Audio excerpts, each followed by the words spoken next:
my dears, and welcome back to my corner of the internet. I'm Shannon. This back here is Bernard. He's my quiet October co-host, and today I have a tea talk video to share with you guys. Only instead of tea, today it's black coffee because it's very early in the morning, and I've got my Breaking Bad mug kind of in anticipation of the brand new Breaking Bad film that's coming to Netflix this Friday, which we'll talk about that in a little bit. Today I just wanted to sit and chat with you guys, get caught up on a few things, let you know about some things that are going to be happening in the future, and just have a chat with friends, you know? That's what I love about these tea talk videos. Anyway, so the first thing that I wanted to talk about is I kind of wanted to address or acknowledge the changes that my channel's been going through lately. When I started this channel, which was back in February 2016, so just about 4 years ago, my content was a little different. I mean, the book talks have been there since actually day one, and the tea talks came soon after, but mixed in with all that content, I had a lot of makeup related content, and I've kind of been moving away from that recently, in case you hadn't noticed. It's been about 2 or 3 months since I've really had any makeup related content on this channel, which of course is intentional. I've kind of just been evolving my channel to get it to where I want it to be. Don't get me wrong, I still absolutely love makeup. I love watching your guys' makeup videos. I love playing with makeup. But for my channel, I just wanted something different. So of course, the book talks, they're not going anywhere. The tea talks, they're not going anywhere. But of course, I've added the paranormal content, which you guys have been loving, and that really makes me so happy because I love it. And so when you love it, that makes me so happy. And then I've also added in more and more TV and film reviews. And I've got a few of those coming up, which we're going to talk about in just a second. But first, cheers to constant evolution.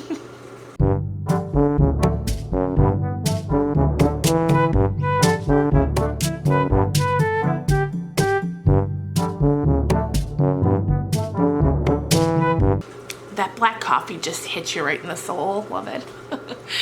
Anyway, so as I was saying, with film and TV reviews, I've got 2 really exciting ones coming up, which of course one is what I just mentioned, the Breaking Bad movie coming to Netflix. It's called El Camino, and if you watched and loved Breaking Bad, you need to catch this because it's made by all the same people. Like, Vince Gilligan is the head of everything.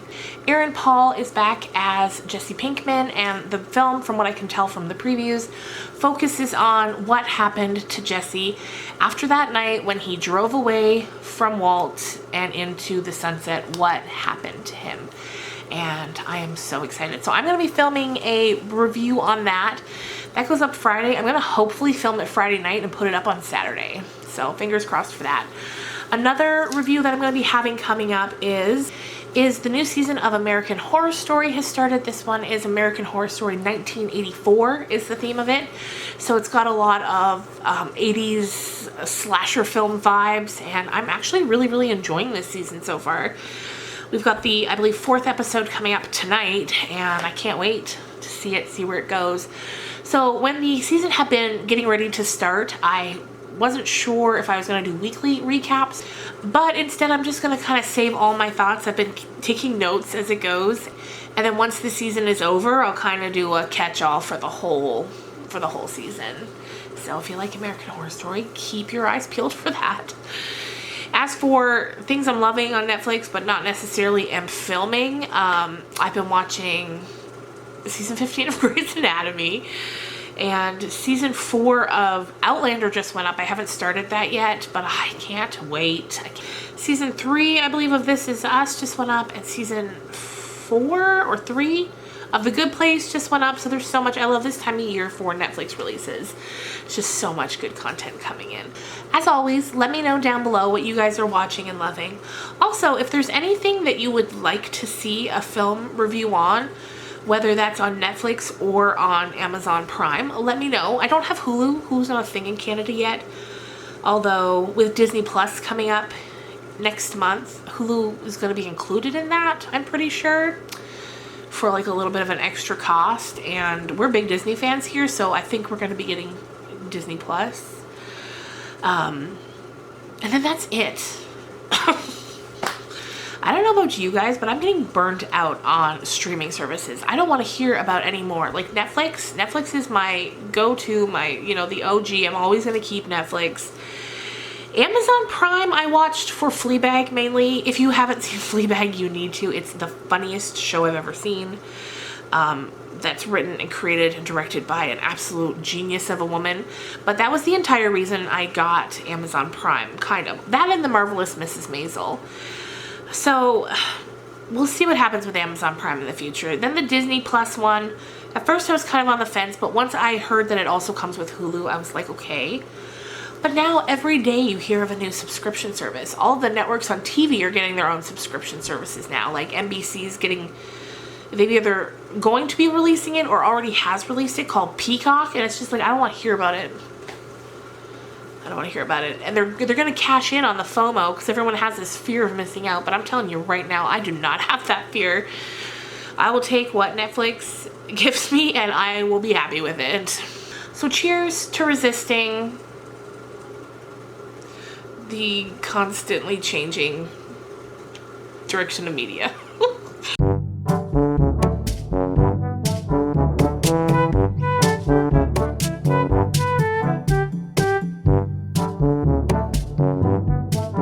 Another thing I wanted to mention to you guys is I'm actually tossing around the idea of, in the new year, maybe trying my hand at starting a podcast.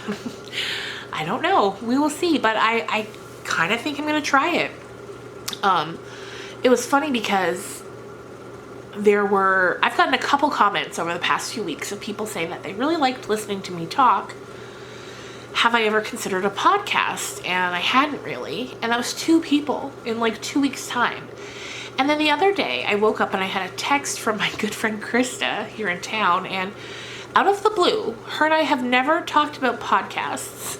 She texted me and said, hey, I've really been getting into podcasts lately and I've come to the conclusion you should start one. And it's just like, what are the odds that many people in such a short period of time would think that's a good idea? Totally unprompted. So, yeah, I'm thinking maybe in the new year. I don't know what it'll be about. Maybe about books and movies. Who knows? So if that's something you're interested in, keep an eye out for that. And yeah, it could definitely be interesting. I love listening to podcasts. I love listening to them. If you're out for a walk or if you're at the gym or even sometimes laying in bed if I can't sleep, it's great to just listen to a podcast. So we'll see. Cheers to trying new things.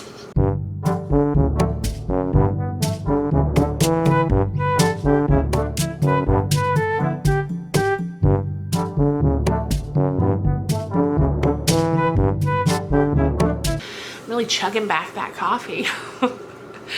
Anyway, you guys, the kind of last thing I want to talk to you about is another just sort of proud mom moment.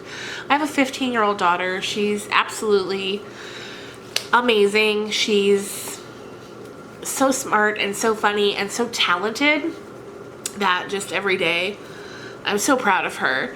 And if you'll remember last year, we went to a nearby city here in our province, Edmonton, where she was invited to play as part of the junior honors band. Well, this year she is in senior high. She's in grade 10.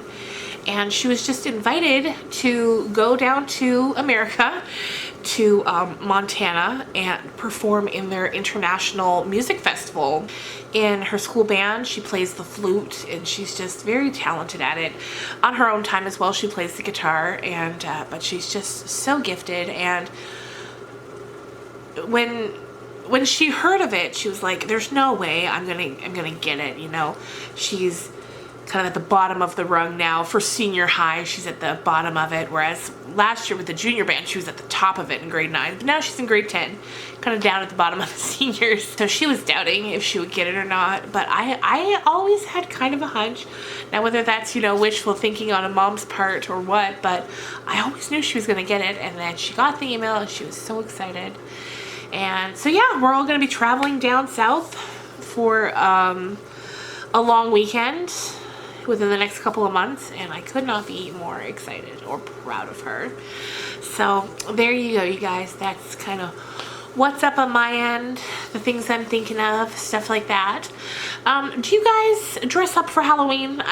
Just thinking now, just wondering, how many of you guys dress up for Halloween? Do you go to any events, any Halloween themed activities around your town? I find like when my daughter was younger, of course, Halloween has such a different meaning when you have small kids versus when you don't. You know, much like Christmas versus, you know, when you have kids at home versus when you don't. But now it's like we have more freedom for Halloween, and I'm thinking I want to maybe check out, the town has a couple of Halloween parties and thought that might be fun. Whereas, you know, at 15 now, she's not really interested in going trick-or-treating this year or anything like that. So yeah, let me know what you guys do for Halloween, if anything. And if you're dressing up this year, what do you plan on dressing up as? Let me know. I was tossing around the idea of dressing up as Snow White. I've never in my life dressed up as a Disney princess. Maybe 2019 is the year, you know? Nothing says Halloween like a 38-year-old Disney princess. Anyway, you guys, the sun is coming out. It was nice and cloudy this morning, and now it's coming out. So I'm going to sign off before you can't see me anymore. I hope you have a great day, guys, and I will see you soon. Bye.